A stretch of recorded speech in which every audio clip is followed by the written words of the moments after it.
Thanks, Rob. Well, in Bozeman, Gallatin County is holding public tours of their Law and Justice Center.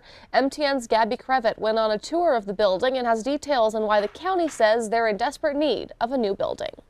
Overcrowding, structurally unsound, asbestos. These are just a few of the terms county officials used to describe the state of Gallatin County's Law and Justice Center during a tour. This November, the county will ask voters to approve a $59 million bond issue to replace the building. There's really no way to modify and remodel that building to make it work. Victim Services is a program through the county attorney's office and is currently housed under the Law and Justice Center. The office works directly with all victims of violent crimes and is inconveniently located directly across jury meeting rooms and jury waiting areas. We are very challenged to make sure that there's not any interactions between victims and witnesses and jurors that are in those trials. The hallway's close quarters could result in a mistrial if the wrong people cross paths. We've actually had to address, thankfully we haven't had any mistrials, but I definitely can say that there's been a few times where it's been very close. The hallway not only causes logistical headaches for Victim Services,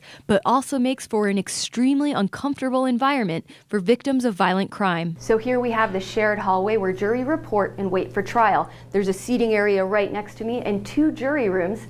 Directly across these rooms is Victim Services, where visitors must check in using this intercom and share the reason they're visiting the office that day before being allowed entrance into the offices. The victim has to describe their issue really in a public forum before they can get into the Victim Services to be served. And it's just a very intimidating situation for our victims to be in. During the tour of the Law and Justice Center, a county official pointed out the room where victims of violent crimes report on their cases, a storage closet. We are offering tours of that building so people can get in and really see how that building functions or fails to function. In Bozeman, Gabby Crevitt, MTN News.